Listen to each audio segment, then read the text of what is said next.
اللہ علیہ وسلم میں درود پاک کا ہدیہ پیش کریں۔ اللہم صلی علی سیدنا و مولانا محمد معدن الجود والکرم وآلہ واصحابہ الکرام وابنہ الکریم وبارک وسلم صلاة دائمة سرمدا ابدا۔ سب سے پہلے آپ تمامی حضرات کو نصف شعبان المعظم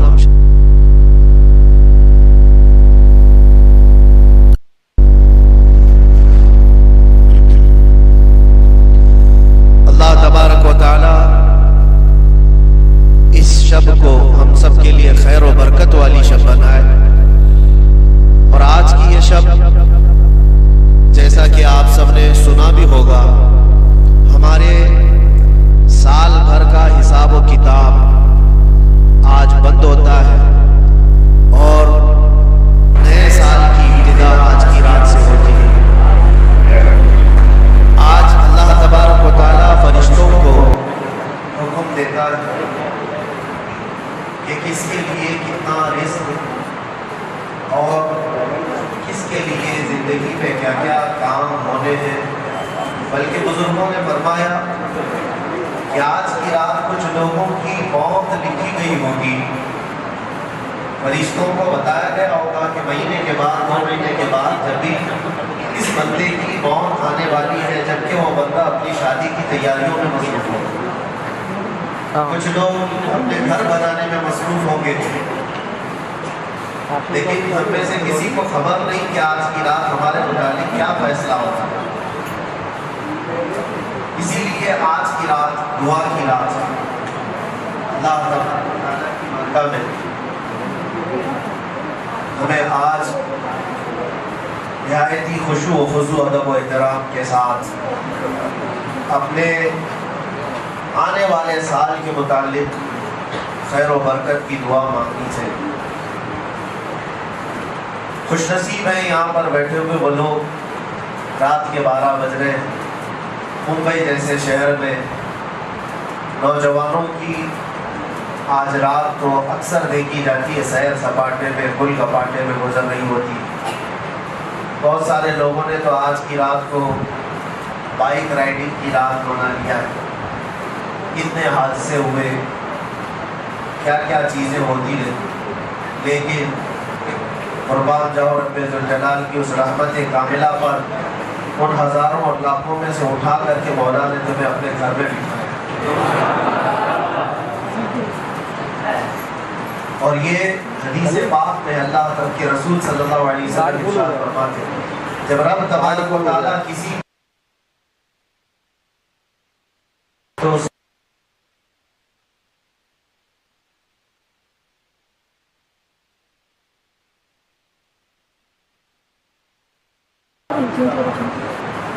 یہاں پر بیٹھا ہوا ہر بندہ وہ ہے جس کے ساتھ اللہ تعالیٰ نے بھلائی کا ارادہ فرمایا۔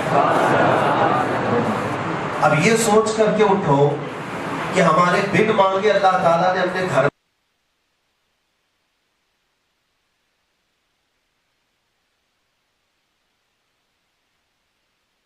اسی لیے بزرگوں نے ایک دعا یہ بھی ہمیں بتائی تھی کہ ہمیشہ اللہ ایک دعا یہ کرنا،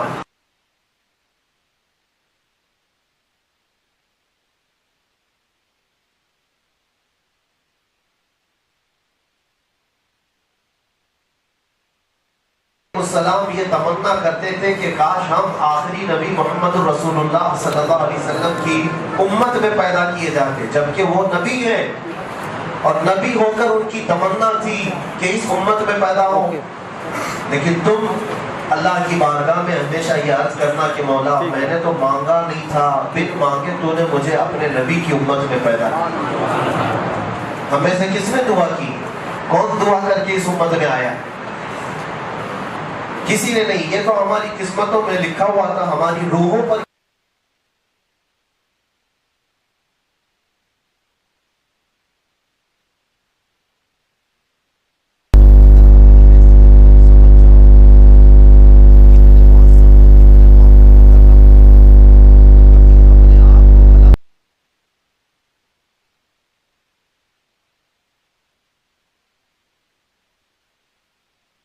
تو آدمی سنبھل کر کے چلتا ہے۔ میں اکثر ایک مثال دیا کرتا ہوں، میں اگر اپنا پہنا ہوا امامہ کسی کو دے دوں، کسی میرے عزیز شاگرد کو یا کسی ملنے والے محب کو، اور کہوں کہ اس کو سنبھال کر کے رکھنا، آپ مجھ سے بہت محبت کرتے ہیں، محبت کرنے والا اس امامے کو لے گا، اگر پہن لیا لے کر کے اس کی جو بھی عقیدت ہے، مجھے یہ بتاؤ جب تمہارے سر پر یہ امامہ ہو تو کیا شراب کی دکان کے پاس کھڑے رہو؟ کیا کسی سیر سپاٹے کی جگہ پر جہاں لوگ نکڑوں پر اپنی عیاشیاں کر رہے ہوتے وہاں کھڑے ہو جاؤ؟ تمہیں اپنے لباس کا وقار کا خیال آ جاتا ہے، میرے سر پر تو ایک معظم امامہ ہے، یہ کسی کا دیا ہوا امامہ ہے اور اس کی عزت ہے، اس کا وقار۔ میرے عزیزوں، یہ تو میرا ایک کپڑے کا امامہ ہے، اور میری کیا حیثیت ہے؟ جب یہ امامہ تم رکھ کر کے کسی ایسی ویسی جگہ پر نہیں کھڑے ہونا چاہتے تو سوچو اللہ نے تمہارے سر پر امت محمدیہ کا تاج رکھا، تمہیں خیر امت کہہ کر کے پکارا قرآن میں اللہ نے، کنتم خیر امت اخرجت للناس، تم لوگوں میں خیر امت بنائے گئے، سب سے بہترین امت ہو، اس لیے کہ تم اچھائیوں کا حکم دیتے ہو اور برائیوں سے روکتے ہو اور اللہ کو بغیر دیکھے مانتے ہو۔ یہ تمہاری عظمت پر اللہ نے قرآن میں بیان فرمایا، اور فخر سے کہو کہ میں مسلمان۔ کیوں؟ کوئی مجرم ہے، کوئی جرم ہے، بلکہ لاکھوں کی بھیڑ میں بھی کہو میں محمد عربی کا غلام۔ ہمیں اس بات پر کوئی جھجک نہیں اور شرم نہیں، ہمارا نام چھپانے کی ضرورت نہیں، اور نہ ہی ہمیں شرم و جھجک سے جینے کی ضرورت ہے، کیونکہ تم عظمت والے۔ اللہ تعالیٰ نے قرآن میں تمہیں کیا فرمایا پتہ ہے؟ لوگ آج کچھ ایسے سیکولر لوگ، سیکولر کا مطلب ہوتا ہے وہ آدھا ادھر آدھا ادھر رہنا چاہتا ہے، پورا کچھ بننا نہیں چاہتا، یعنی وہ اپنی آئیڈینٹی چھپانا چاہتا ہے کہ یہ بھی راضی رہے وہ بھی راضی رہے، دونوں کمیونٹی کو، یا چار ہو تو چاروں کمیونٹی کو راضی کر کے رہوں۔ ایسا ہوتا نہیں ہے، بیچ والا تو پھر بیچ والا ہی ہوتا ہے، ادھر کا بھی نہیں ادھر کا بھی۔ اللہ نے تو قرآن میں فرمایا تم پورے کے پورے مسلمان ہو جاؤ، اور اس لیے شرم و جھجک ہمیں نہیں ہونی چاہیے کہ ہمارا نام ہمارے باپ نے مسلمان نہیں رکھا۔ قرآن میں اللہ فرماتا هو سماکم المسلمین، وہ اللہ ہے جس نے تمہارا نام مسلمان رکھا،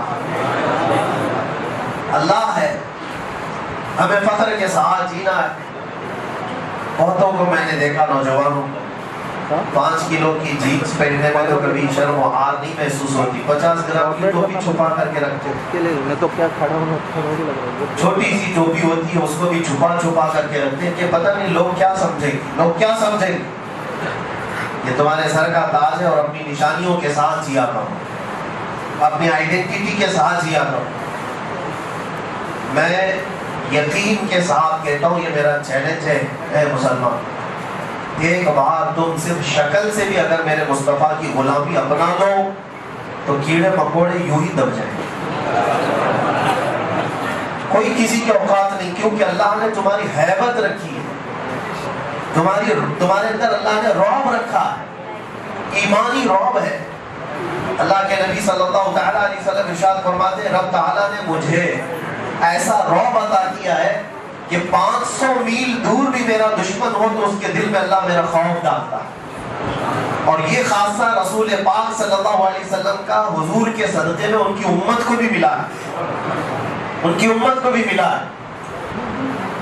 اور ہم دیکھتے ہیں کبھی کبھار ہم کو احساس ہوتا ہے کہ فلاں کیا کر لیں گے، ان کے پاس اتنی طاقت، ان کے پاس اتنی طاقت، لیکن ہم کو خود نہیں پتا ہوتا ہے ہمارے پاس کیا طاقت ہے۔ ہمارے پاس ایمانی طاقت ہے، عشق رسول کی طاقت ہے، اس میں شرم و جھجک اور حیا کی ضرورت نہیں، علل اعلان فخر کے ساتھ رہنے کی ضرورت ہے۔ میرے عزیزوں، مجھے ایک بات یاد آتی ہے، حالانکہ لباس ہوتا ہے، میں سادہ لباس بھی پہنتا ہوں جب کوئی پہچانتا بھی نہیں، ہم سادے لباس میں بھی رہتے ہیں، لیکن جس وقت مجھے گجرات کے رشتہ داروں نے بہت بھیڑ بھاڑ میں گرفتار اپنے شہر میں تماشا بنایا تھا، یاد ہوگا آپ کو دن، آج سے ٹھیک 1 سال پہلے خیر کھانے سے شب برات منا رہا، آپ سے دور تھا، لیکن اللہ شاہد ہے، اللہ شاہد ہے، ہمارے دل میں رب تبارک و تعالیٰ نے بال برابر کی خوف کبھی نہیں آیا۔ بات بتا رہا ہوں، کہ میں جس حالت میں گھر پہ بیٹھا ہوا تھا اسی حالت میں نکل کر کے گیا، جبہ بھی تھا اور امامہ بھی تھا، کسی جلسے سے واپس آیا ہوا تھا، اسی حالت میں گئے اور اسی حالت میں انہوں نے 3 دن تک کپڑے بھی نہیں بدلوائے۔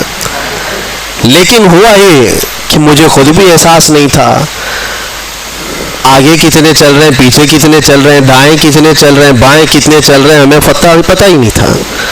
ہم کو تو صرف اتنا ہی معلوم تھا کہ میرے ساتھ گنبد خضرا کا مکی ہے، ہمیں تو اتنا احساس تھا۔ خوف نہ رکھ رضا ذرا، تو ہے عبد مصطفیٰ، تیرے لیے امان ہے، تیرے لیے امان ہے۔ 1-2 پیشی کے بعد جانا آنا ہوا تو کچھ ہم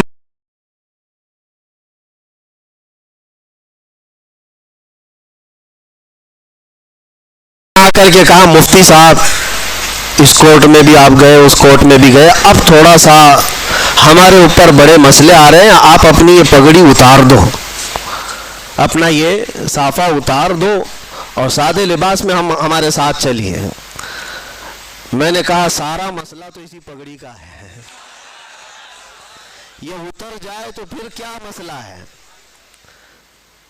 اسی سنت مصطفیٰ کے تحفظ اور بقا کے لیے تو ہم لڑتے رہتے ہیں، وہ ناموس مصطفیٰ کا ایک حصہ ہے، رسول پاک کے اخلاق، رسول پاک کی سنتیں، یہ ناموس مصطفیٰ کا حصہ ہے، ہم اس کو بچاتے رہیں گے۔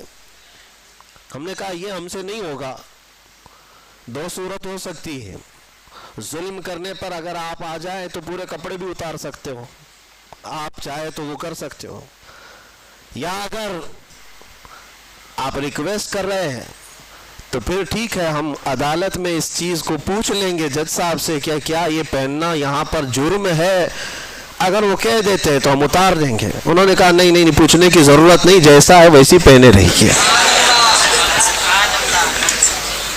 میرا لباس ہے۔ میں یہ مثال صرف اس لیے دے رہا ہوں میرے عزیزوں کہ ہمیں اپنی آئیڈینٹیٹی اور ہمیں اپنی شناخت چھپانے کی ضرورت کیا ہے؟ ارے شرم تو وہ کریں جو ننگے لوگ ہیں، شرم تو وہ کریں جو چیتڑے پہن کر کے گھومتے ہیں، شرم اس کو کیا آئے جو اخلاق مصطفیٰ پر جا رہا ہو۔ میرے مصطفیٰ کریم صلی اللہ تعالیٰ علیہ وسلم جیسا اس دنیا میں نہ کوئی آیا ہے اور نہ آ سکتا ہے۔ اللہ کے نبی نے فرمایا بُعِثْتُ لِأُتَمِّمَ مَكَارِمَ الْأَخْلَاقِ، میں تو اس لیے دنیا میں بھیجا گیا ہوں کہ تمہیں دنیا میں سب سے اعلیٰ اخلاق پر لے کر آؤں۔ اللہ کے نبی آئے کس لیے تھے؟ دنیا کو سب سے اعلیٰ اخلاق دینے کے لیے آئے، یہ امت سب سے اعلیٰ اخلاق پر آئے گی۔ بالکل اپنا منہ بند کر لیا اور سر جھکا کر میرے قریب آیا، میں اس کی حرکتیں دیکھنے لگا کہ یہ کیا کر رہا ہے، اور قریب سے قریب چلتے ہوئے آیا اور آ کر کے میرے تلوے چاٹنے لگا، میرے پاؤں چاٹنے لگا، اور اس کے بعد جیسے وفادار کتا دم ہلا کر اپنے مالک کی رہبری کرتا ہے یا اس کی خدمت کرتا ہے، دم ہلاتے ہلاتے مجھے اپنے پیچھے بلانے لگا۔ میں شیر کے پیچھے پیچھے چلتا رہا، یہ دیکھ رہا ہوں کہ پہلی بار ہے جنگل کا شیر ببر درندہ جو کسی انسان کے آگے چل رہا ہے اور اس کے پیچھے پیچھے یہ انسان چل رہا ہے۔ حضرت سفینہ کہتے میں تو راستہ گم اور بھٹکا ہوا جنگل میں تلاش کر رہا تھا اپنے راستے کو، اور یہ شیر اپنی دم ہلاتے ہوئے مجھے مدینے تک کا راستہ بتا کر گیا۔ ان کے جو ہم غلام تھے، خلق کے پیشوا رہے، پوری مخلوق کے پیشوا رہو گے۔ اور آپ کو پتہ ہے میں چند مثالیں آپ کے سامنے رکھتا ہوں۔ آج وقت ہے میرے عزیزو اپنی قدر کا اور اپنی حیثیت کو پہچاننے کا۔ اپنی ویلیو اگر تمہیں پتہ چل جائے تو تمہاری پیشانیاں ادھر ادھر نہیں جھکیں گی کبھی۔ تمہارا ہاتھ اس کے آگے نہیں جائے گا. تکلیفیں آئیں گی, مصیبتیں آئیں گی, لیکن اس کا حل بھی اللہ کریم کی بارگاہ سے ہی ہوگا. آپ کو بتاؤں ان کے جو ہم غلام تھے تو کیا تھا. ایک مرتبہ ایسا ہوا کہ مصر جب فتح ہوا, ایجپٹ جس کو کہتے ہیں, سنا ہوگا مصر کا نام. مصر جو ہے دنیا کا ایک بہت پرانا ملک جہاں تاریخیں وابستہ ہیں. فرعونوں کا ملک, پیرامڈز دیکھتے ہوں گے, اہرامات مصر, یہ سب مصر کی تاریخ ہے. مصر میں تاریخ کے اعتبار سے ایک بہت اہم چیز بھی ہے, دریائے نیل. نائل ریور اس کو کہا جاتا ہے. یہ دنیا کی سب سے لمبی نہروں میں یعنی دریاؤں میں سے ہے.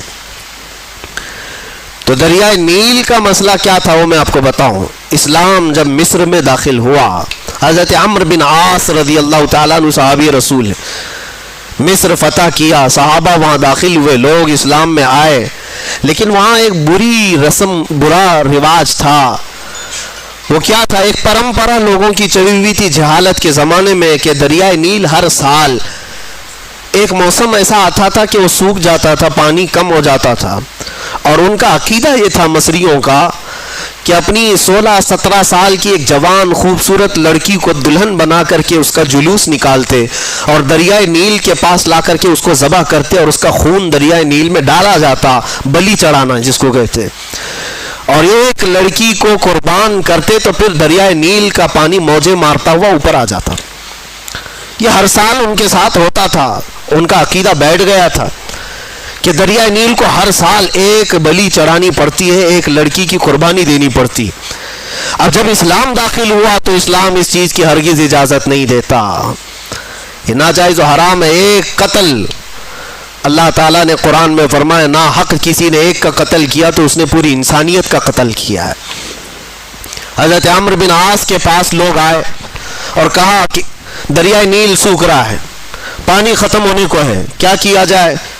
آپ نے کہا تو اللہ کی مصلحت ہے, دریا سوکھے گا تو پانی بھی آ جائے گا. کہا نہیں, اس دریا کو ہر سال ایک جوان لڑکی کی قربانی دینی پڑتی ہے, تبھی وہ دریا پھر سے واپس پانی میں موجیں لاتا ہے. آپ نے کہا ایسے کیسے ہو سکتا ہے. کہا تاریخ ہے. سب یہی کہنے لگے اور اس کے بعد پانی کی قلت ہوتی گئی تو حضرت عمرو بن عاص گھبرا گئے کہ وہ گورنر ہیں وہاں پر, اب نئے گورنر ہیں, انہیں پورا ملک سنبھالنا ہے. لوگ جب پانی کی شدید قلت کا احساس کریں گے تو پھر کیا ہوگا. تو حضرت عمرو بن عاص نے خط لکھا, کس کو, حضرت عمر ابن خطاب رضی اللہ تعالیٰ عنہ, امیر المومنین, غلام مصطفیٰ, نبی کریم صلی اللہ علیہ وسلم کے اس سچے جانشین کو خط لکھا جب ان کا دور تھا. کہا کہ یہاں ایک ایسا مسئلہ ہے, دریائے نیل سوکھ جاتا ہے اور ہر سال یہ لوگ ایک 16-17 سال کی جوان لڑکی کی قربانی دیتے, پھر پانی موجیں مارتا ہوا اوپر آ جاتا ہے. اب اس سال کیا کیا جائے, ہماری حکومت ہے, اسلام آیا ہے امن و امان کے ساتھ. حضرت عمر بن خطاب کے پاس جب یہ خط پہنچا تو آپ نے جواب لکھا. جواب میں 2 خط لکھے. حضرت عمرو بن عاص سے کہا کہ تم جس طرح سے اسلام کو قائم کیے اسی طرح سے قائم رکھو, شریعت مصطفیٰ کا نفاذ ہر حال میں ضروری ہے, لوگوں کو نماز روزے کی تلقین کرتے رہو.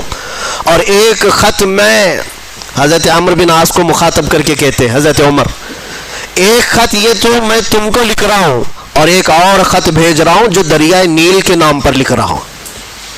ہے کوئی دنیا میں جو کسی دریا کو بھی خط لکھتا ہو؟ یہ صرف میرے رسول کے غلاموں کا حال ہے. کہا ایک خط میں دریائے نیل کے نام پر لکھ رہا ہوں, یہ دریائے نیل کو دے دینا. اور دریائے نیل کو خط لکھا, بسم اللہ الرحمن الرحیم, اے دریائے نیل, عمر ابن خطاب رسول اللہ کا غلام تجھ سے کہتا ہے, اللہ کے حکم سے اگر تو بہتا ہے اے دریا تو عمر ابن خطاب کا حکم ہے کہ جیسا بہتا تھا ویسے رواں ہو جا, اور اگر اللہ کے حکم سے نہیں بہتا تو تیرے بوند ایک پانی کے قطرے کی بھی ہمیں کوئی ضرورت نہیں. یہ خط لکھ کر کے بند کر کے دے دیا. حضرت عمر بن عاص کے پاس 2 خط آئے, ایک خط ان کا تھا, پڑھا اور کہا دوسرا خط دریائے نیل کا ہے. حضرت عمر بن عاص نے کہا دریائے نیل کے لیے ہم پر بھی خط آیا ہے. لے کر کے گئے اور دریائے نیل میں وہ خط ڈالا. جیسی ہی خط ڈالا روایتوں میں موجود ہے 16 گز پانی اوپر موجیں مارتا ہوا گیا. ان کے جو ہم غلام تھے خلق کے پیشوا رہے. کون نہیں مانتا ان کے حکم کو؟ کون ہے جو ان کے حکم کے خلاف جائے؟ دریا ہے. اسی لیے شاعر نے کہا تھا میرے عزیزوں، حضرت سعد بن ابی وقاص ایک اور صحابی ہیں، عشرہ مبشرہ میں سے، یہ عراق فتح کر کے داخل ہوئے تھے. 400 صحابہ ان کے ساتھ تھے. عراق کے بعد جب یہ آگے بڑھ رہے تھے، وہ مسلمان کیسے تھے جن کو اقبال نے کہا تھا تھمتا نہ تھا کسی سے سیل رواں ہمارا، باطل سے ڈرنے والے اے آسماں نہیں ہے ہم، 100 بار کر چکا ہے تو امتحان ہمارا. یہ لوگ کہیں رکتے ہی نہیں تھے، ان کی کوئی سرحد ہی نہیں تھی. ایک علاقہ فتح ہو گیا تو بس کافی ہے نہیں، آگے بڑھنا ہے. حضرت سعد بن ابی وقاص جب عراق فتح کر چکے تو عراق سے متصل ایران بھی ہے جس کو فارس کہا جاتا تھا پہلے. ایران اور عراق کے بیچ میں دریائے دجلہ ہے. اب جب عراق فتح ہو گیا، دریائے دجلہ ہے، دریائے فرات جو بھی دریا ہے اس کے بیچ میں، تو صحابہ نے کہا کہ ہم ادھر بھی جانا چاہتے ہیں، اس علاقے کو بھی فتح کریں، غلامی مصطفیٰ میں شامل کریں. جبکہ فارس کسرا کے پاور کے اندر میں تھا. کسرا اس وقت کے سپر پاور بادشاہ کا نام ہے، جیسے آج امریکہ. لوگوں کے دماغ کے حساب سے، ہمارے حساب سے نہیں، سپر پاور. میرے عزیزوں، سعد بن ابی وقاص سے جب صحابہ نے کہا ادھر جانا ہے، کہا بیچ میں دریا ہے کیسے جائیں گے؟ حضرت سعد بن ابی وقاص نے کہا تم میرے ساتھ چلو گے؟ صحابہ نے کہا کیسے؟ ادھر ایرانی فوج نے جتنے برج تھے دریا کے اوپر پار کرنے والے سب توڑ ڈالے تھے، جو لکڑیوں کے تھے وہ جلا ڈالے تھے، سب ختم کر ڈالے تھے، کیونکہ انہیں ڈر تھا یہ محمد عربی کے غلام ہیں، رکتے کہیں نہیں ہیں، یہ اگر ادھر سے ادھر کراس کر کے آ گئے تو ہماری بھی خیر نہیں. سب توڑ ڈالے. اس کے بعد وہ ایرانی فوج کی تاریخ بھی موجود ہے تاریخ طبری میں. وہ لوگ دیکھتے رہے تماشا کہ یہ 400 لوگ کیا کر پائیں گے دریائے بیچ میں. حضرت سعد بن ابی وقاص نے اپنے صحابہ سے کہا چلو. سب نے پوچھا نہیں کیسے جانا ہے. اپنے قائد، اپنے جو لیڈر تھے حضرت سعد بن ابی وقاص سپہ سالار، ان کے پیچھے چل پڑے. پھر کسی نے پوچھا کس راستے سے جا رہے؟ سعد بن ابی وقاص نے کہا دریا سے جائیں گے. اور کیسے جائیں گے؟ گھوڑوں پر بیٹھے ہوئے ہیں، دریا سے جانے کی بات کرتے ہیں. کیا تمہارا گھوڑا اتنی چھلانگ لگائے گا کہ اس دریا کو کراس کر جائے گا؟ سعد بن ابی وقاص نے کہا کوئی چھلانگ لگانے والا گھوڑا نہیں، چل کر کے ہی جائے گا. یہ تاریخ میں پہلی بار ہو رہا ہے. سعد بن ابی وقاص نے کہا میرے پیچھے چلو. صحابہ نے سب اپنے اپنے گھوڑے ان کے ساتھ لگا دی. سعد بن ابی وقاص کا گھوڑا پہلی مرتبہ دریائے دجلہ پر پاؤں رکھتا ہے، آپ نے اللہ اکبر کہا. دوسرا پاؤں رکھتا ہے، آپ نے اللہ اکبر کہا. صحابہ نے دیکھا سعد بن ابی وقاص کا گھوڑا دریائے دجلہ پر چلتا ہوا جا رہا ہے، اس کے ٹاپ پر کوئی پانی کا نشان بھی نہیں ہے، ٹاپوں پر پانی تک بھی نہیں. تو سارے صحابہ پانی پر چلتے ہوئے چلے گئے. یہ تاریخ کی سچائیاں میں بتا رہا ہوں. ایرانی فوج اس وقت ملک فارس کی کسرا کی فوج یہ دیکھ کر کے کیا کہتی ہے جانتے ہو؟ کہتی ہے دیواں آمدند، فارسی میں دیواں آمدند. ارے جنات کی جماعت آ رہی ہے. ایسا لگتا ہے جنات کی جماعت آ رہی ہے پانی پر چلتے ہوئے. میرے عزیزو تمہیں بھی دکھانا ہے جنات کی جماعت ہوتی کیسی ہے. وہ چل کر کے چلے گئے اور جب دریائے دجلہ کو عبور کر لیا، میرے عزیزو ان کی ہیبت سے ویسے تھرا گئے تھے کہ ملک فارس پورا پرچم اسلام میں آ گیا تھا، اسلام کا پرچم لہرانے لگا تھا. عزیزان گرامی وقار، اسی بات کو اقبال نے کہا تھا کہ یہ تھمتا نہ تھا کسی سے سیل رواں ہمارا. اور شاعر نے کیا کہا؟ دشت تو دشت ہے دریا بھی نہ چھوڑے ہم نے، بحر ظلمات میں دوڑا دیے گھوڑے ہم نے. یہی واقعات تھے. لیکن مجھے بتاؤ، ایک دریائے نیل ہے حکم مان رہا ہے عمر ابن خطاب کا. ایک دریائے دجلہ ہے, حکم مان رہا ہے سعد ابن ابی وقاص کا. اس لیے نہیں کہ یہ لوگ جادوگر تھے, اس لیے نہیں کہ بہت پاورفل لوگ تھے, صرف اس لیے مان رہے ہیں یہ سارے لوگ حکم ان کے جو ہم غلام تھے, ان کے جو ہم غلام تھے, خلق کے پیشوا رہے. مان کر کے دیکھو, حضور پاک صلی اللہ تعالیٰ علیہ وسلم کی امت میں اللہ نے تمہیں پیدا کیا ہے, تمہاری عظمت بہت بلند ہے, تمہاری ویلیو کو تم پہچانو. ہاں ہمارے ساتھ چیلنجز ہیں, ہمارے ساتھ مقابلے ہوں گے, لیکن اللہ تبارک و تعالیٰ کی حمایت بھی ہوگی. میں آپ کو تحدیث نعمت کے طور پر کہتا ہوں, تحدیث نعمت کے طور پر, میں اپنی بڑائی کے لیے نہیں کہتا. آج اس لیے صرف اظہار کر رہا ہوں کہ میں یہی رات رہی ہوگی یا اس سے پہلی والی رات رہی ہوگی, مجھے اندر ایسا بند کر دیا گیا تھا کہ دن و رات بھی معلوم نہ پڑے. نمازوں کے وقت کا خیال اندازے پہ کرنا پڑ جائے. جس کو ایسی ہائی سیکیورٹی کہا جاتا ہے جہاں پرندہ بھی پر نہیں مارتا, وہ تو دنیا بھر کو معلوم ہے میرا جرم کیا تھا. ہمارا جرم صرف اتنا ہے, جرم اتنا ہی ہے کہ حق بولتا ہوں برملا, چاٹنا کسی کے تلوے ہے نہیں فطرت میری. میں آپ کو ایک بات بتا رہا ہوں, 4 یا 5 دن سے بھوک اور پیاس کی شدت تھی, ایک لقمہ بھی میں نے کھایا اور پیا نہیں تھا, اور موت کا انتظار کر رہا تھا, شاید موت آ جائے گی. لیکن جس جگہ پر میں لیٹا ہوا تھا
اور اتنی زیادہ اس کو میں بتا نہیں سکتا, جیسے لگا ہو کسی مردے کو کھانے کے لیے کوئی کیڑے لگ گئے ہوں. پھر دل ہی دل میں احساس ہونے لگا کہ شاید میری موت ہو گئی ہوگی اور یہ کیڑے کھا رہے ہوں گے, کیونکہ غشی آ جاتی تھی, غنودگی آتی تھی, تو لگتا تھا ہم کوئی دوسری دنیا میں, کوئی انسان تو دکھتے نہیں تھے, سورج بھی نہیں دکھتا ہے, اندھیرا ہے. 3 سے 4 گھنٹے اس طرح سے لیٹے رہے, چونٹیاں ادھر کاٹیں گی ادھر کاٹیں گی, گردن پہ آ گئی, چہرے پہ آ گئی, جسم میں آ گئی. ظاہر سی بات ہے لگ تو رہا تھا, افطاری کا وقت قریب تھا. اب اس کے آگے کے معاملات جو میرے ساتھ ہوئے وہ میں ایکسپلین نہیں کر سکتا, لیکن اتنا بتانا چاہتا ہوں. طاقت آئی, جس نے بھی اٹھایا مجھے, کون تھا, کس نے اٹھایا, اللہ ہی بہتر جانے.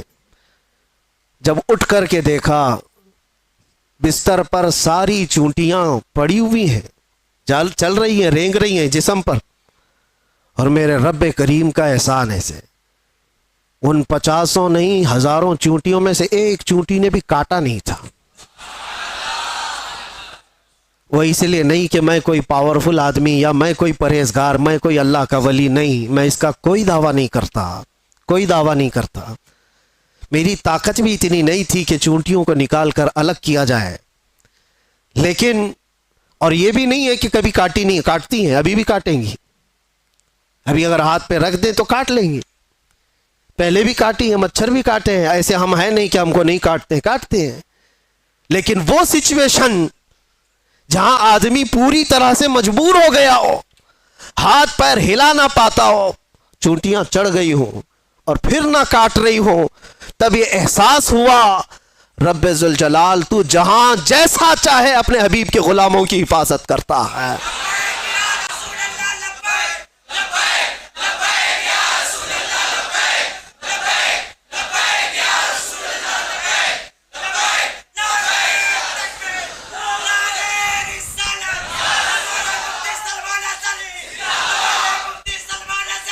آپ کو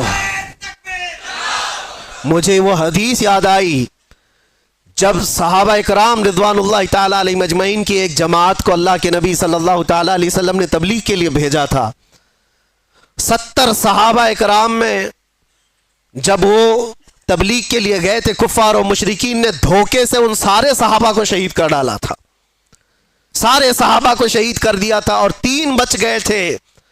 3 میں سے وہ صحابہ کو قید کر لیا تھا, اور قیدی ایسا بنایا تھا کہ 24 گھنٹے ان کی نگرانی پر بیٹھے رہتے تھے, زنجیروں سے باندھ کر کے صحابہ کو. اس کے بعد ہوا یہ کہ اس میں ایک صحابی حضرت زید بن دسنہ رضی اللہ تعالیٰ عنہ, ان کو ان ظالموں نے نہایت ہی بے دردی کے ساتھ ان کے ہاتھ کی انگلیاں, ان کے پیر کی انگلیاں, ان کے ہونٹ, ان کے کان, ان کے ناک سب کاٹ کر کے شہید کیا تھا. ایک غلام مصطفیٰ کو نہایت ہی دردناک انداز میں شہید کیا, اور اس کے بعد ان کی لاش کو لٹکا کر کے رکھا ایک کھمبے سے, اور پہرا لگا دیا کہ ان کی لاش کو کوئی لے کر کے نہ جا سکے, کوئی لے کر کے نہ جا سکے. 2 صحابہ تھے وہاں پر, زید بن دسنہ رضی اللہ تعالیٰ عنہ اور ایک دوسرے صحابی حضرت خباب بن الارت یا خبیب بن عدی رضی اللہ تعالیٰ, 2 میں سے کوئی ایک صحابی ہیں. اللہ کے نبی صلی اللہ علیہ وسلم مدینہ طیبہ میں بیٹھے ہیں. حضور پاک صلی اللہ علیہ وسلم نے فرمایا ظالموں نے میرے غلاموں کو شہید کیا ہے میرے غلاموں میں سے کوئی جو بچے ہوئے میرے ان صحابہ کی لاشوں کو لے کر کے آئے میرے پاس. 2 جری صحابہ تھے, حضرت طلحہ, حضرت زبیر رضی اللہ تعالیٰ عنہ. گھوڑا لے کر یہ 2 ہی لوگ نکلے تھے. تقریباً 500 کے قریب کفار جس کی پہرہ داری کر رہے ہیں, ان پہروں میں سے وہ صحابہ کی لاش کو لانے کے لیے صرف نبی کے 2 غلام نکلے تھے. انہوں نے کہا ہم لے کر کے آئیں گے. اور جب یہ 2 صحابہ نکل کر کے آئے تھے, رات میں بھی اور دن میں بھی پہرے داری میں بیٹھے ہوئے ہیں کفار و مشرکین 2 صحابہ کی لاشوں پر. اب سوچیے آپ, رات کے وقت یہ پہنچے تھے دونوں صحابہ, اور جیسے یہ قریب گئے تو دیکھا پورے تلوار سوتے ہوئے پہرا دے رہے ہیں. ان دونوں صحابہ نے اللہ کی بارگاہ میں عرض کیا کہ مولا, ہمارے پاس نہ تلوار کی طاقت, نہ بھالے اور نیزے کی طاقت, ہمارے پاس صرف ایمان کی طاقت ہے. ہم تجھ پر یقین رکھتے ہیں اور تیرے نبی پر ایمان رکھتے ہیں. تو اگر مدد نہیں کرے گا تو دنیا ہم سے کس طرح کا سلوک کرتی ہے. دیکھا یہ دونوں صحابہ دعا کر رہے تھے, وہ سارے کفار و مشرکین کو اونگ لگ گئی, نیند لگ گئی. ان کے بیچوں بیچ سے گئے اور ان صحابہ اکرام کی لاشوں کو اٹھایا. ایک صحابی کی لاش کو اٹھایا اور رکھا اور لے کر نکل پڑے. دوسرے وہاں پر موجود رہ گئے. جب تک وہ جاگے تو وہ صحابی رسول جو وہاں رہ گئے تھے, تو ظالموں نے یہ سوچا کہ کسی نہ کسی طرح ان کو بھی یہ لے جائیں گے, ان کو کسی طرح سے یہاں کاٹ کاٹ کر کے ٹکڑے ٹکڑے میں بدل دیا جائے. تو جیسے ہی اس بری نیت کے ساتھ قریب آئے, شہد کی مکھیوں کا ایک چھتا پورا اس صحابی کے اطراف لگ گیا. اتنی خطرناک مکھیاں آ گئیں. وہ صحابی رسول جن کی لاش وہاں پر موجود ہے, پوری مکھیاں, شہد کی مکھیاں. اور کفار و مشرکین میں سے کوئی قریب جاتا تو اتنا ڈنک مارتی تھی کہ وہ سوج جاتا تھا اور زہر چڑھ جاتا تھا. وہ شہد کی مکھیوں سے خوف کھا کر سارے بھاگ گئے. اس صحابی رسول کی جسم کو, ان کی لاش کو کوئی ہاتھ نہیں لگا سکا, ہاتھ نہیں لگا سکا. یہ واقعہ میرے ذہن میں آنے لگا کہ یہ رب تبارک و تعالیٰ کا دستور ہے, اپنے حبیب کے غلاموں کو کبھی شہد کی مکھیوں سے اور کبھی چونٹیوں سے حفاظت کرتا ہے. جب وہ اپنے نبی پاک کی حفاظت غار ثور میں مکڑی کے جالے سے کرتا ہے تو اے غلامان مصطفیٰ، کیا تمہارا ایمان کمزور ہے؟ اگر رب چاہے آج بھی تمہاری حفاظت صرف ہواؤں سے فرمائے گا، صرف ہواؤں سے فرمائے گا۔ بڑے بڑے نمرود آئے اور بڑے بڑے فرعون آئے جن کو اللہ تعالیٰ نے ہلاک و برباد کیا۔ نمرود کو ایک مچھر سے اور فرعون کو صرف پانی سے غرق کیا، اور انتظار کرنا ہمارے دور کے فرعون کے لیے بھی کوئی مچھر ضرور آئے گا۔ ہر دور کے نمرود اور ہر دور کے فرعون کا انجام وہی ہوتا ہے جو اس کے ظلم کا انجام ہوتا ہے۔ اس لیے کہ قرآن میں اللہ تعالیٰ فرماتا ہے وَمَا اللَّهُ بِغَافِلٍ عَمَّا يَعْمَلُ الظَّالِمُونَ، اللہ تبارک و تعالیٰ ظالموں کے کام سے بے خبر نہیں ہے، ہر چیز دیکھ رہا ہے۔ انما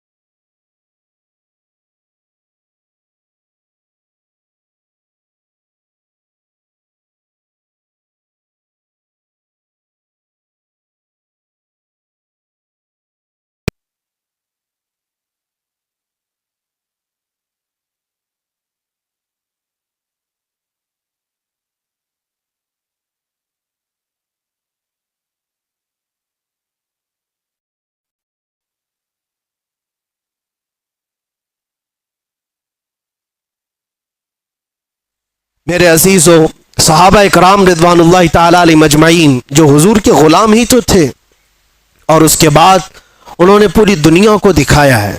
مدینے سے وہ نکلے تھے، صحراؤں میں رہنے والے، بادیہ نشین چٹائیوں پر بیٹھنے والے اور پیون لگے کپڑے پہننے والے، پورا دن ایک کھجور کی گھٹلی پر صبر کرنے والے، پانی کے نام پر 2 دن تک قلت کا سامنا کرنے والے، اور جن کے گھروں میں ایک بار گوشت کا ایک ٹکڑا آ جائے تو پورے مدینے میں گھومتا تھا، پورے مدینے میں گھومتا تھا۔ یہ وہ جماعت ہے صحابہ کی، لیکن نکلے تھے تو قیصر و کسریٰ بھی کانپتے تھے، تھراتے تھے۔ جانتے ہو روم اس وقت کا پاورفل ملک تھا، دوسرا پاورفل ہے یہ قیصر جس کو کہتے، اس زمانے کی 2 سپر پاور طاقتیں قیصر و کسریٰ، یعنی پرشین ایمپائر اور رومن ایمپائر۔ روم کو فتح کرنے کے لیے جب آمنا سامنا ہوا تھا تو کس کا ہوا تھا؟ اللہ کے شیر سیف اللہ المسلول خالد بن ولید رضی اللہ تعالیٰ عنہ، اور ان کے سامنے جو صلیبی آئے تھے، جو دشمن آئے تھے، انہوں نے پکار کر کے کیا کہا تھا کہ یہ کون سے غلام آئے ہیں؟ یہ عرب والے لوگ آئے ہیں، یہ بدو لوگ آئے ہیں جو کھجور کھا کر رہتے ہیں۔ تانا مار رہے تھے، ان کے پاس 4 لاکھ کی فوج تھی۔ خالد بن ولید سے انہوں نے کیا کہا تھا کہ تمہارے پاس سبزی کاٹنے کی بھی تلواریں نہیں ہیں، تم جو لے کر کے آئے ہو؟ خالد بن ولید نے جواب میں صرف اتنا ہی کہا تھا، اے عیسائیوں، تمہاری فوج جس طرح شراب کو پسند کرتی ہے، ہماری فوج شہادت کو پسند کرتی ہے۔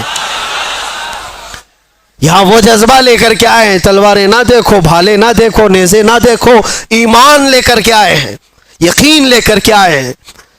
عزیزان گرامی وقار، میں کل ملا کر کے ایک ہی بات کی طرف فوکس کرنا چاہتا ہوں، ان کے جو ہم غلام تھے، خلق کے پیشوا رہے۔ تم سچی غلامی میں آ جاؤ، تم امت مصطفیٰ ہو۔ اللہ تعالیٰ نے قرآن میں تمہیں خیر امت کہا ہے۔ کیا آج کسی جوان کو یہ زیب دیتا ہے کہ اس کے ہاتھ میں شراب کی بوتل ہو، تاش کے پتے ہو؟ اس کی جوانی کیا اس کام کے لیے بنائی گئی ہے کہ وہ جوان لڑکیوں کی عزت کو تار تار کرتا رہے، صرف اپنی خواہشات کے لیے، اپنے نفسانی تکمیل کے لیے وہ عورتوں کے پیچھے رہے، لڑکیوں کے پیچھے بھاگتا رہے؟ نہیں نوجوان، تجھے اللہ تبارک و تعالیٰ نے محمد عربی کا شیر بنایا، ساری دنیا تیرے قدموں میں ہے، ساری طاقت اللہ تعالیٰ تیری طرف پھیر دے گا، شرط یہ ہے کہ تو حضور کی بات کر کے دیکھ۔ آج حیرت ہوتی ہے، میں تم میں سے ہی ایک آدمی ہوں، آپ میں سے ہی ایک آدمی ہوں، میرے سر پر کوئی پر نہیں لگے اور نہ ہی میں آسمان سے اترا ہوا نہ زمین سے نکلا ہوا، لیکن جس طرف جائے لوگ اپنی آنکھیں پلکیں بچھاتے ہیں، عزتوں کی مالائیں ہزاروں کے بھیڑ میں آج جہاں جاتے ہیں، کبھی کبھار اپنے گریبان میں جھانک کر کے دیکھتا ہوں کون سی ایسی خصوصیت آ گئی جو لوگ دیکھنا چاہتے ہیں۔ 2 آنکھ 1 ناک وہی ساری چیزیں تو ہے، کوئی اسپیشل چیز ہے، کوئی الگ چیز ہے، سب کچھ تو وہی ہے، لیکن یہ لوگوں کا ہجوم ہر طرف سے امڑ کر کے ایک آدمی کو دیکھنے کیوں آتا ہے؟ میرے عزیزوں، یہ بات سمجھنے میں آپ کو بھی اندازہ ہو جائے گا، یہ بات صرف انسان اور ایک آدمی کی نہیں ہوتی۔ محبتیں دلوں میں ڈالنا یہ انسان کے کمال کا کام نہیں ہے، یہ اللہ رب العزت کے فضل سے ہوتا ہے۔ وہ جب چاہتا ہے تو پورے انسانوں کا دل ایک طرف پھیر دیتا ہے، اور کس کے لیے پھیرتا ہے؟ وہ دیکھو ان کے جو ہم غلام تھے، خلق کے پیشوا رہے، ہمیں آج یہ احساس ہے۔ آج لوگ جو پلکیں بچھاتے ہیں یا عزت کرتے ہیں تو وہ اس لیے نہیں کرتے کہ تمہارا لباس اچھا ہے، یا تم بڑے خاندان کے ہو، یا تم کسی سیاسی پارٹی کے نیتا ہو، 4 پیسے ہمارے لیے بھی کام کر جاؤ گے، نہیں، دور دراز بیٹھے ہوئے لوگ۔ میرے عزیزوں، میں آپ کو کیا بتاؤں، امریکہ میں رہنے والے کئی ایسے خاندان ہیں جن کو میں جانتا ہوں، ہم یہاں اندر موجود ہیں، وہ 3 مہینے سے اللہ کی بارگاہ میں نظر کے روزے رکھ رہے تھے، وہ عورتیں بھی، وہ بوڑھی خواتین بھی، وہ بچے بھی، جن کو ہم نے کبھی دیکھا نہیں، کبھی ملاقات نہیں کیا، 7 سمندر پار بیٹھ کر کے ایک فقیر، ایک نبی پاک کے غلام کے لیے اگر کوئی دعائیں کرتا ہے اور اپنے دل میں محبت محسوس کرتا ہے تو یہ ڈالا کس نے اور کیوں ڈالا؟ یہ 2 پوائنٹ ہے۔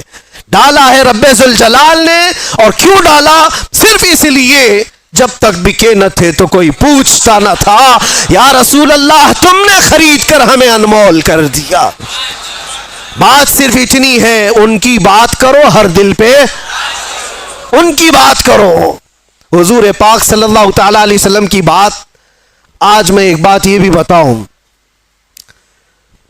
عجیب بات ہے کہ میں آپ کو ایک تفریح قلب کے لیے بتا رہا ہوں، اکثر ایسا میرے ساتھ ہوتا رہتا ہے۔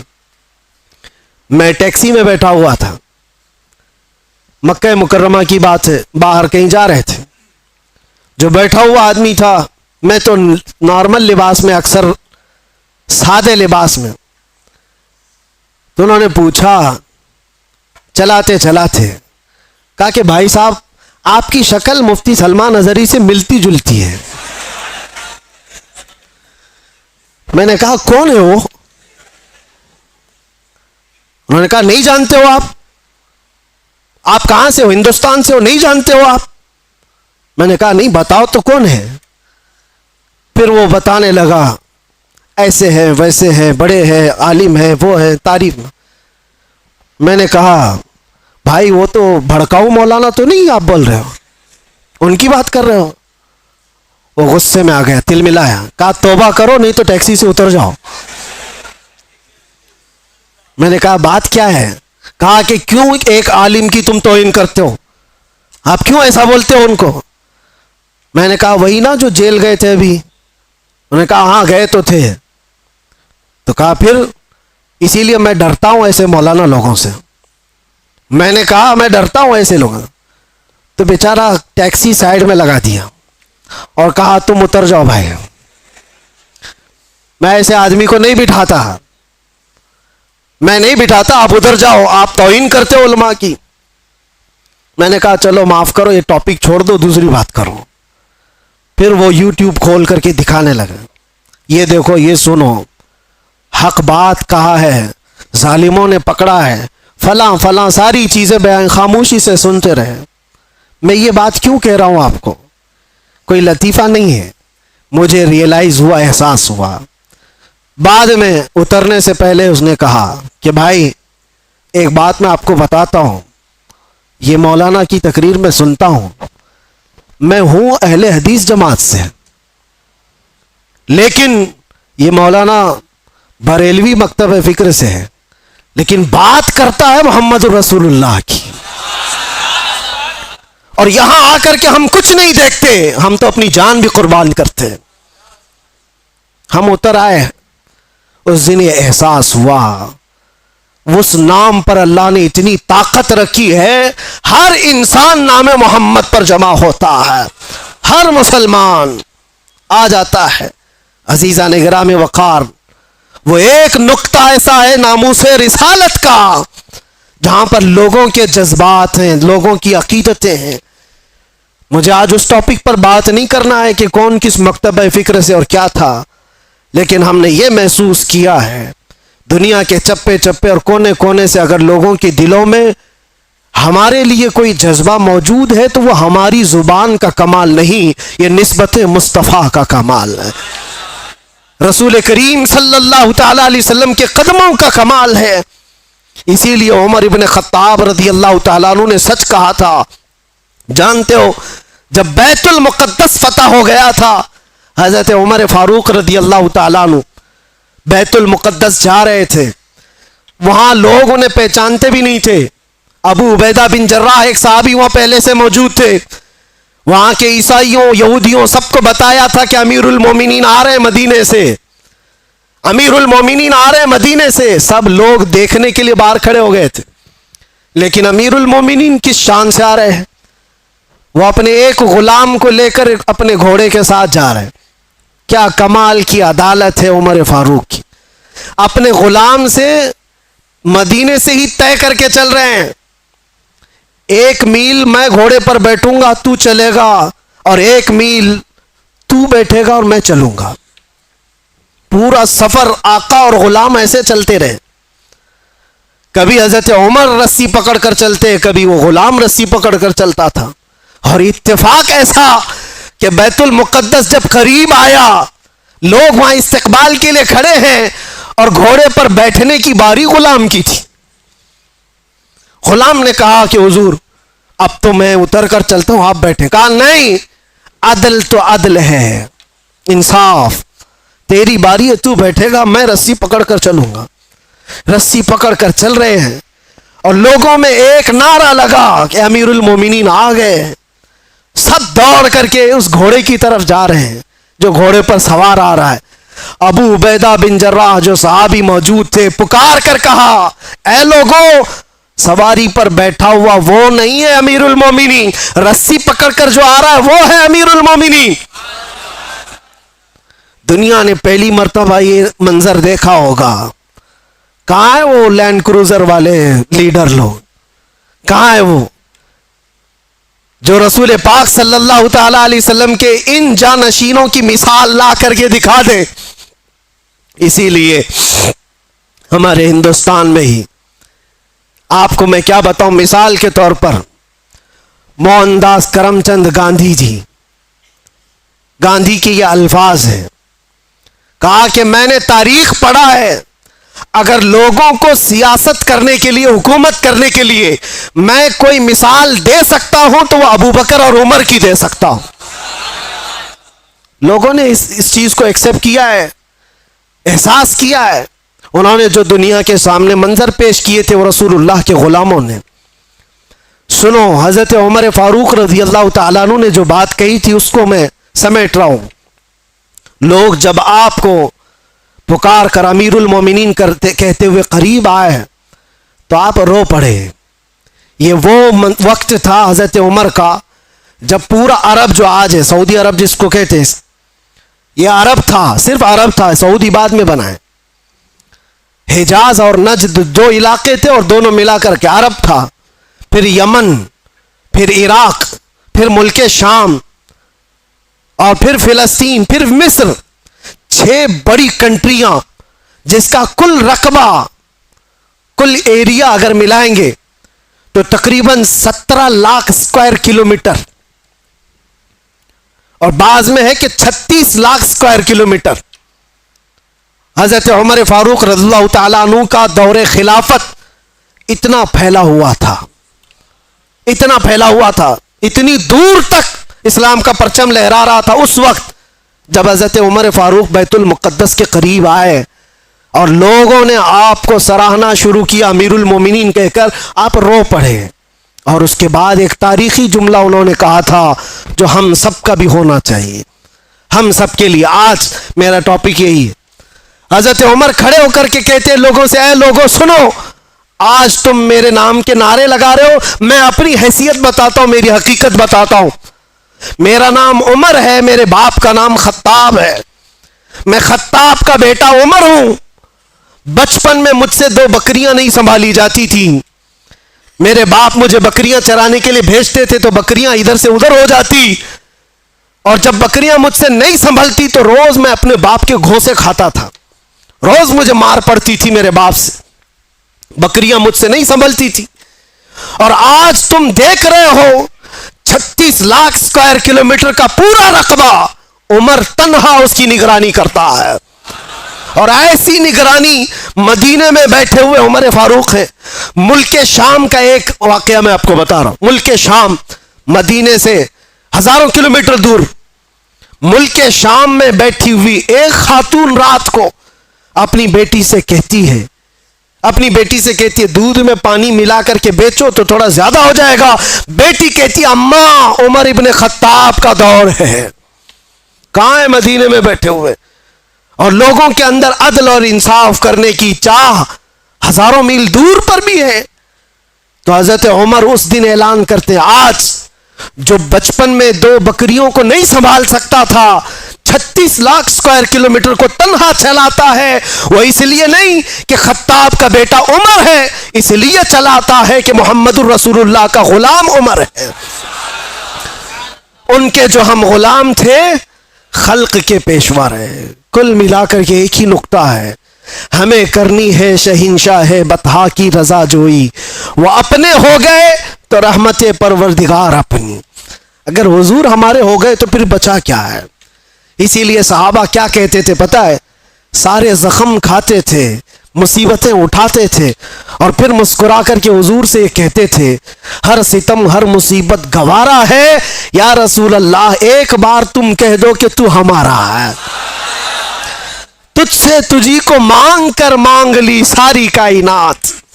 صحابہ کرام بھی بڑے عقل کے ساتھ، بڑے عشق کے ساتھ مانگتے تھے. حضور پاک صلی اللہ تعالیٰ علیہ وسلم جب کسی صحابی سے کہتے کچھ چاہیے، کچھ مانگنا ہے، تو ان کا سلیقہ بھی تو دیکھو میرے عزیزوں. تمہیں اگر آپشن دے دیا جائے تو جلدی سے کیا مانگو؟ ہر ایک کے اپنے مسئلے ہیں، ہر ایک کے مسئلے، جو جس مسئلے میں الجھا ہوا ہے وہی مانگ لے گا. ارے نوکری نہیں لگتی، 2 سال سے بھٹک رہا ہوں، نوکری مل جائے. کسی کو چھوکری نہیں ملتی، وہ مانگ رہا ہے. یا جو چاہیے وہ نہیں ملتی، وہ مانگ رہا ہے. اسی میں ساری دنیا تمہاری، سارے عقل اسی کے اندر دنیا مانگنے کے لیے. اور 4 دن کی عیاشی، اس کے بعد پھر پرانی ہو جاتی ہے. جس چیز کی بیس دنیاوی محبت پر ہوتی ہے، یاد رکھنا وہ بہت جلدی پرانی ہوتی، اس سے محبت بھی قائم نہیں رہ پاتی. اور جس چیز کی ابتدا اللہ کی رضا پر ہوتی ہے وہ دنیا میں بھی سلامت رہتی ہے، آخرت میں بھی سلامت رہتی، وہ اللہ محفوظ رکھتا ہے. اور صحابہ کیا مانگتے تھے؟ ایک صحابی رات کو حضور صلی اللہ علیہ وسلم کی بارگاہ میں تہجد کے وقت وضو کرا رہے ہیں. حضور نے خوش ہو کر کے پوچھا کہ کچھ مانگنا ہے تمہیں، کچھ چاہیے؟ آپ سوچو، مالک جنت جب یہ پوچھ رہا ہو کچھ چاہیے تمہیں، کچھ مانگنا ہے. صحابی رسول نے کیا کہا؟ یا رسول اللہ اتنا چاہتا ہوں کہ جنت میں آپ کا ہم نشین بن جاؤں. آپ چاہیے، بس آپ کا ساتھ، آپ ہو بس میرے لیے. حضور نے فرمایا وضو کرتے ہوئے، اب غیر ذالک، اس کے علاوہ بھی کچھ اور چاہیے؟ یہ کون کہتا ہے جو پہلا دے چکا ہو تبھی دوسرا پوچھتا ہے. مرشد گرامی حضور تاج الشریعہ رحمت اللہ علیہ نے اسی لیے فرمایا نبی مختار کل ہیں، جسے جو چاہے بھری جنت ہبا کر دیں. نبی مختار کل ہیں، جسے جو چاہے عطا. ارے وہ رسول پاک صلی اللہ تعالی علیہ وسلم کی بارگاہ میں سچ کہا ہے میرے مرشد نے، وہ دم میں جو چاہے جسے چاہے فرما روا کر دیں. حضور پاک صلی اللہ تعالی علیہ وسلم کی بارگاہ کے متعلق یہ کہا سنو، حضور نے دوسری بار کہا کچھ اور چاہیے.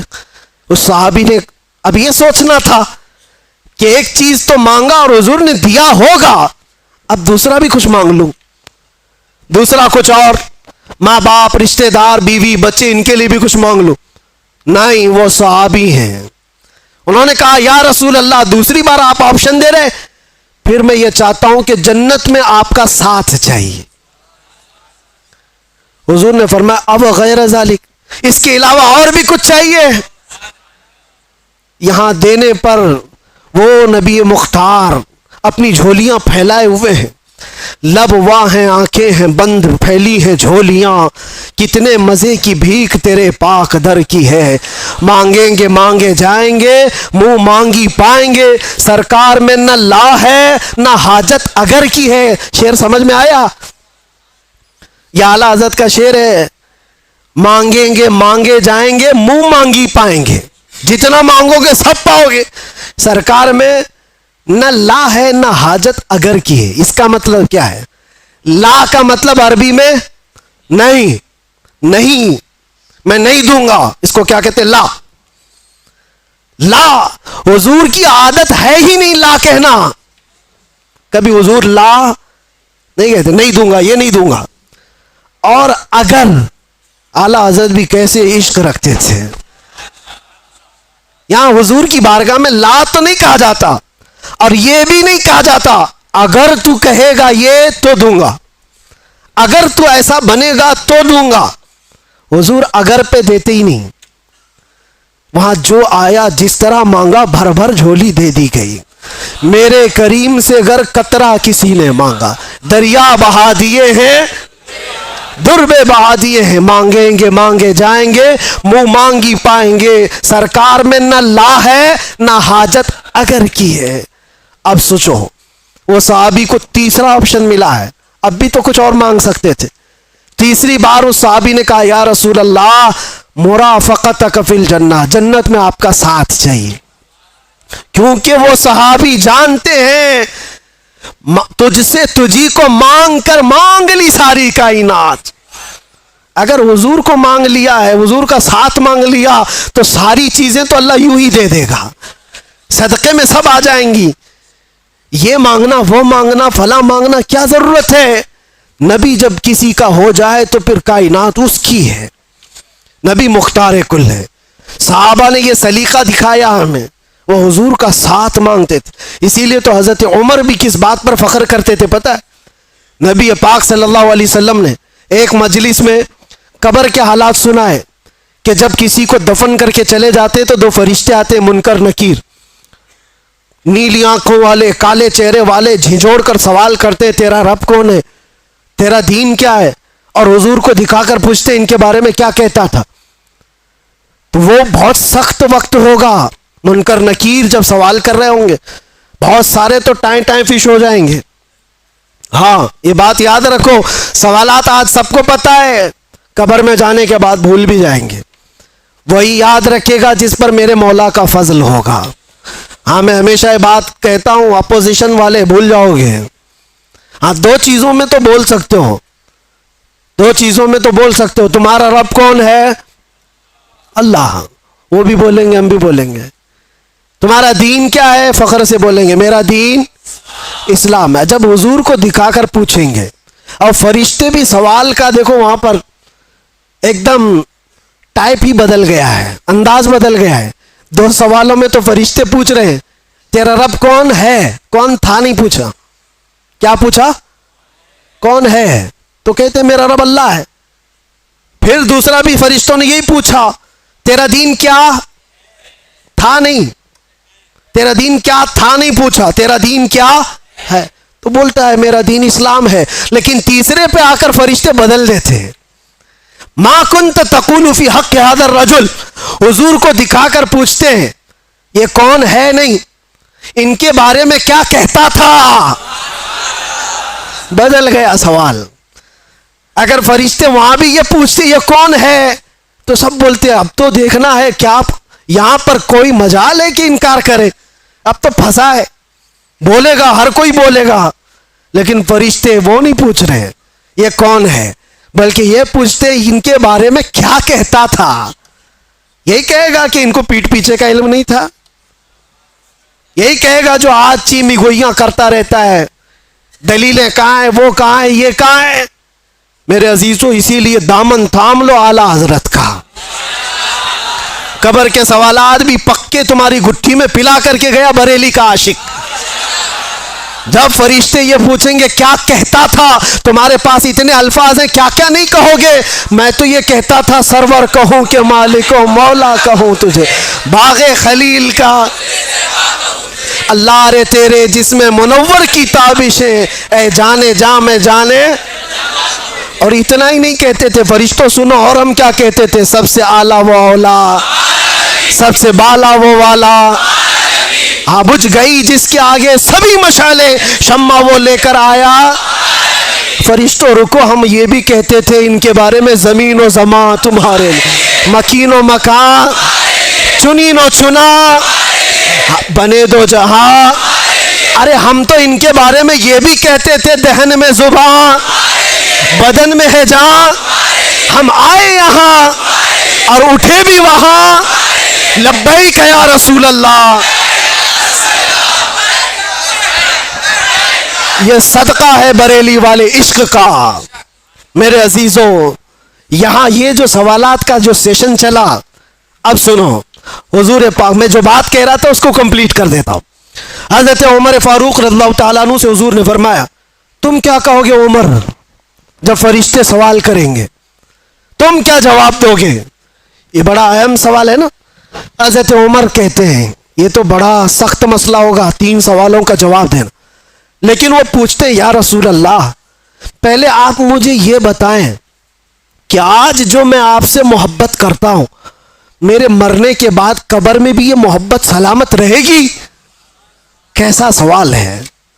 حضرت عمر نے حضور سے پوچھا، میرے آقا نے فرمایا ہاں عمر، دنیا والوں کی محبت موت تک ختم ہو جاتی ہے، مجھ سے جو محبت کرتا ہے وہ حشر تک بھی باقی رہتی ہے. تب حضرت عمر نے جھوم کر کے کہا یا رسول اللہ قبر میں اگر آپ کی محبت ساتھ ہے تو پھر یہ معاملہ میرے اوپر چھوڑ دے، میں خود نپٹ لوں گا. تم جو ہو رسول اللہ. صحابہ کا ایک نعرہ تھا یا رسول اللہ کل مصیبت بعدک جلل، اے اللہ کے نبی اگر آپ ہیں تو پھر ہر مصیبت چھوٹی ہے، ہر مصیبت چھوٹی ہے. آ جاؤ اے نوجوانوں، آج اللہ تعالیٰ نے تمہیں جس امت میں پیدا کیا اس امت پہ فخر کرو. حضور کی امت میں بنائے، اس پہ فخر کرو اور اپنی پیشانیوں کو سنبھالو، اپنی زبانوں کو سنبھالو، اپنے ہاتھوں کو سنبھالو، اپنے جسم کو سنبھالو، اپنی آنکھوں کو سنبھالو. یہ تمہاری آنکھیں عیاشیوں کے لیے نہیں ہیں، یہ تمہاری آنکھیں بے حیائی دیکھنے کے لیے نہیں ہیں. تم رات کی تاریکیوں میں اپنے موبائل کی اسکرین پر گندی چیزیں دیکھنے کے لیے اگر اپنی آنکھیں استعمال کرتے ہو تو تف ہے اور لعنت ہے. اپنی آنکھوں کو بچاؤ آوارہ ہونے سے. تم غلام مصطفیٰ ہو، بلکہ آنکھوں کو ملتے ہوئے روز رات کو یوں کہو میرے آقا آؤ کہ مدت ہوئی ہے. تیری راہ میں آنکھیاں بچھاتے بچھاتے سنا ہے آپ ہر عاشق کے گھر تشریف لاتے، میرے گھر میں بھی ہو جائے چراغاں. یہ تمنا کرو میرے عزیزو. اور کیوں نہیں، وہ نبی جب عطا کرنے پر آتے ہیں تو غلاموں کی نیکیاں دیکھ کر کے نہیں نوازتے، غلاموں کے دلوں کی محبت دیکھ کر کے نوازتے ہیں، دیکھ کر کے نوازتے ہیں. مجھے یاد ہے مدینہ طیبہ میں عورتیں جو سلام کرنے کے لیے حضور کی جالیوں کے پاس جاتی، سنا ہے بہت ساری عالمائیں مبلغائیں بڑی بڑی علم والی عورتیں بھی کھڑی تھیں اور سلام پیش کر رہی تھی حضور کو اچھے اچھے الفاظ سے. الصلاۃ والسلام علیک یا خاتم النبیین، یا رحمت للعالمین، یا راحت للعاشقین، یا مراد المشتاقین، یا شمس العارفین، یا سراج السالکین. حضور کے لقب ہے. لیکن ایک دیہات کی گاؤں کی بوڑھی عورت کھڑی تھی، انگوٹا چھاپ، کچھ نہیں پڑا تھا لیکن ہے تو حضور کی غلام. جب جالیوں کے قریب کھڑی یہ سلام سن رہی تھی دوسروں کا تو جذبات بے قابو ہو گئے اور اندر سے غم امڑ آیا، آنکھیں ڈبڈبا گئی، رونے لگ گئی. کاش میں بھی پڑھی لکھی ہوتی تو حضور کو کچھ اچھا سلام کرتی. یہ میری بہنیں ہیں جو آج حضور کو اچھے القاب سے سلام پیش کر رہی. تف ہے میری جہالت پر، لعنت ہے میرے بے پڑھے لکھے پر. اور اس کے بعد دل اتنا بھر آیا کہ وہاں رکنے کی ہمت نہیں ہوئی. روتی ہوئی اپنے آنچل سے آنسو پوچھتے ہوئے حضور کو اشارہ کر کے صرف اتنا کہا، یا رسول اللہ، بے پڑھی لکھی آئی ہے، جاہل عورت آپ کے دربار میں آئی ہے، کچھ آتا نہیں، صرف اتنا آتا ہے، السلام علیکہ یا رسول اللہ. بس اتنا کہہ سکتی ہوں. روتی روتی واپس چلی گئی اور اپنے کمرے میں جا کر بہت روئی. کس بات پر؟ کہ بچپن میں پڑھی لکھی ہوتی تو حضور کو اچھا سلام کر سکتی تھی. میں افسوس کر رہی ہوں اپنی زندگی پر کہ جہالت نے میرا بڑھاپا لا دیا. اور جس نے نشہ سے اپنی یہ حالت کر لی ہو، اس نے اپنے نبی پاک کو کیسی تکلیف پہنچائی. حضور پر کیا گزرتی ہوگی تمہاری ان حالت کو دیکھ کر کے. سوچا کبھی جو رسول رات رات بھر کھڑے ہو کر تیرے لیے دعا کرتے ہو، کیا تو اپنی زندگی کو ان عیاشیوں میں گزارے گا؟ وہ نوجوان رو پڑا، بہت رویا. اس کے بعد ایسی تو محفلیں بہت آتی ہیں، لیکن میں نے دیکھا زندگی بدلتے ہوئے بھی. میرے عزیزوں، اس ایک نوجوان کو میں نے دیکھا صرف 3 مہینے کے اندر 8 سال کی پچھلی قضا نمازیں پوری کر چکا تھا. 8 سال کی نمازیں، صبح سے لے کر شام تک مصلی پر. اور پھر وہ یہ کہتا تھا، شاید میرے رب نے مجھے اسی کام کے لیے اندر رکھا ہے کہ میں اپنے نبی کو پہچان لوں. آپ ذریعہ بنے مجھے میرے نبی تک پہنچانے کا. آج بھی میں یہ احساس کرتا ہوں ہم سب کی ڈور بندھی ہوئی ہے مدینے کے تاجدار سے. میں اسی ڈور کو پکڑنا چاہتا ہوں. جو ہزاروں نوجوان مجھے سننا چاہتے ہیں، میں جانتا ہوں وہ اس لیے کہ ان کی نسیں مجھ سے نہیں جڑی ہیں، آمینہ کے لال سے جڑی ہوئی ہے. ہم ان کی بات کرتے ہیں تو ان کی رگ پھڑکنے لگتی ہے.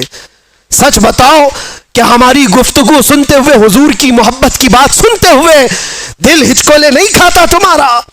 تمہاری نسیں نہیں پھڑکتی؟ وہ میری زبان کا کمال نہیں جو تمہارا تعلق مصطفیٰ کریم کی ذات سے ہے. جب کسی کے محبوب کو چھیڑا جائے تو پھر اس کا پورا جسم کا خون گرم ہونے لگتا ہے. یہی تم سب کی کیفیت ہے. جتنے لوگ مجھے سنتے ہیں میں جانتا ہوں ان کے دلوں میں میرے نبی کی محبت ہے، اس لیے جب یہ باتیں سنتے ہیں تو ان کا جسم گرم ہوتا ہے اور رگیں پھڑکنے لگتی ہے. اور میں اسی کو واپس پھر لانا چاہتا ہوں. یہ اگر چنگاری شعلہ بن جائے جو تمہارے دلوں کے اندر موجود ہے تو پھر کیا کمال کی بات ہے. قوت عشق سے ہر پست کو بالا کر دے، دھر میں نام محمد سے اجالا کر دے. جس طرف تم گزرو گے خوشبوئیں تمہیں لوگوں کو یہ بتائیں گی کہ گزرنے والا مدینے کا غلام جا رہا ہے. آ جاؤ آج کی اس رات یہ طے کر کے اٹھو کہ جینا ہے تو میرے نبی کی مرضی کے مطابق جینا ہے انشاءاللہ. اور جتنی بے حیائیاں اور برائیاں ہم سے یا ہمارے دوستوں سے سرزد ہوئی ان کو دور کرائیں گے اور ماحول میں لے آئیں. جتنی زندگی بچی ہے جانا ہے نا حضور کو منہ دکھانے کے لیے. قبر میں حضور کا دیدار کرنا ہے کہ نہیں کرنا ہے؟ ارے سج سور کر کے ہم بھی ایک دن جائیں گے. آج قبرستان والوں کو دیکھ کر کیا ہے، زیارت کر کے آئے، وہ اپنی قبروں میں ہوں گے. ہو سکتا ہے کچھ گناہوں کی وجہ سے کچھ لوگ سزا پا رہے ہوں، لیکن آج ہم رحمت الہی سے امید یہ کرتے مولا ان سب کی قبروں پر آج رحم و کرم کی بارشیں فرمائے. اور سب سے بڑی بات یہ ہے کہ آج رب تبارک و تعالی ان کی قبروں میں جلوہ رسول عطا فرمائے. اور ہماری بھی قبروں میں ہوگا انشاءاللہ. اسی لیے ہم کو ہمارے گھر والے سجا کر کے بھیجتے ہیں، اچھے کپڑے پہنا کر بھیجتے ہیں، صاف سفید لباس کفن کا، عطر بھی لگاتے ہیں، سرما بھی لگاتے ہیں، پھول بھی چڑھاتے ہیں، جیسے دولہے کو سجاتے ہیں. مردے کو کیوں سجا رہے ہیں؟ وہ قبر میں جا رہا ہے، مٹی میں جا رہا ہے، لیکن بزرگوں نے فرمایا اس لیے سجاتے ہیں کہ وہ اپنے نبی کو دیکھنے جا رہا ہے، حضور کی زیارت کرنے جا رہا ہے. جانا ہے حضور کو چہرہ دکھانا ہے تو وہ چہرہ بنا تو لو جلدی سے. اور جب جاؤ تو فرشتے جس وقت اٹھائیں گے تو ہم انتظار ہی کر رہے ہوں گے. کہ نبی پاک صلی اللہ تعالی علیہ وسلم تشریف لا رہے ہوں گے، اور بعض لوگوں کی قبروں کا حال تو یہ بتایا گیا، اللہ اکبر، اللہ ہمیں ان قبروں میں بنائے کہ بزرگوں نے فرمایا بعض مومنین کی قبروں کا حال تو یہ ہے منکر نکیر بعد میں آئیں گے، پہلے رسول اللہ پہنچ چکے ہوں گے،